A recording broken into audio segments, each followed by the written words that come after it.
iRealty, where vision meets property.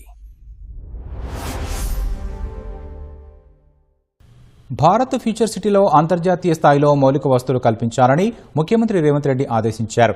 వచ్చే నెలలో future city industrial పార్కులో పరిశ్రమలకు శంకుస్థాపనలు జరిగేలా చర్యలు చేపట్టాలన్నారు. బుల్లెట్ ట్రైన్ కోసం భూసేకరణ ప్రారంభించాలని, ఫ్యూచర్ సిటీలో 1500 ఎకరాల్లో డేటా సిటీ ఏర్పాటు చేయాలన్నారు.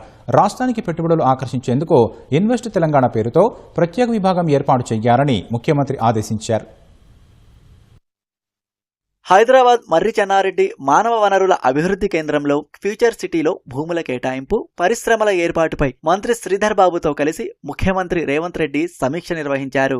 నెట్ జీరో సిటీ తరహాలో డిజైన్లు ఉండాలని, రాజీ పడవద్దని సీఎం స్పష్టం చేశారు. అంతర్జాతీయ స్థాయి నగరాలను అధ్యయనం చేయాలని అధికారులకు సూచించారు. భారత్ ఫ్యూచర్ సిటీలో అంతర్జాతీయ స్థాయిలో మౌలిక వసతులు కల్పించాలని ఆదేశించారు. మౌలిక సదుపాయాలు కల్పించిన తర్వాతే భూములు కేటాయించాలన్నారు. అంతర్జాతీయ స్థాయి సంస్థలను ఫ్యూచర్ సిటీకి తీసుకురావాలని చెప్పారు. ఫ్యూచర్ సిటీలో ప్రజాప్రతినిధులు, సివిల్ సర్వీసెస్ అధికారులు, జర్నలిస్టులకు 500 ఎకరాలు కేటాయించనున్నట్లు సీఎం ప్రకటించారు. కేంద్ర ప్రభుత్వం ప్రకటించిన హెల్త్ క్లస్టర్ ఫ్యూచర్ సిటీకి వచ్చేలా చర్యలు తీసుకోవాలని, అవసరమైతే ప్రధాని నరేంద్ర మోదీని కలిసి కోరుతామని తెలిపారు.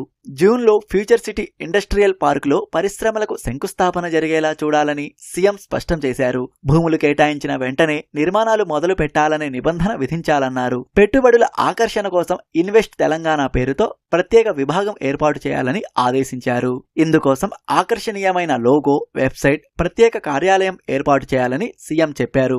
రాష్ట్రంలో పెట్టుబడులు పెట్టే వారి కోసం ఎస్కాట్ ఆఫీసర్ వ్యవస్థని రూపొందించాలన్న సీఎం గ్రూప్ 1 స్థాయి అధికారిని ఎస్కాట్ ఆఫీసర్ గా నియమించే అంశాన్ని పరిశీలించాలన్నారు. తమిళనాడు, గుజరాత్ పారిశ్రామిక విధానాన్ని అధ్యయనం చేయాలని అధికారులకు తెలిపారు. బుల్లెట్ ట్రైన్ కోసం భూసేకరణ ప్రారంభించాలని ఆదేశించారు. ఫ్యూచర్ సిటీలో 1500 ఎకరాల్లో డేటా సిటీ ఏర్పాటు చేయాలని, నీటి అవసరాల కోసం ఎస్టీపీలను వినియోగించాలని సూచించారు. జీసీసీలు, డేటా సెంటర్ల కోసం కరీంనగర్, వరంగల్, విజయవాడ రహదారుల సమీపంలోని ప్రభుత్వ భూములు గుర్తించాలని ముఖ్యమంత్రి ఆదేశించారు. ద్వితీయ శ్రేణి నగరాల్లో గ్లోబల్ కేపబిలిటీ సెంటర్ల ఏర్పాటు కోసం పాలసీ రూపొందించాలన్నారు. ప్రభుత్వ కార్యాలయాలన్నీ 3 నెలల్లో T-Fiber కు కనెక్ట్ కావాల్సిందేనని ముఖ్యమంత్రి స్పష్టం చేశారు. iRealty, where vision meets property.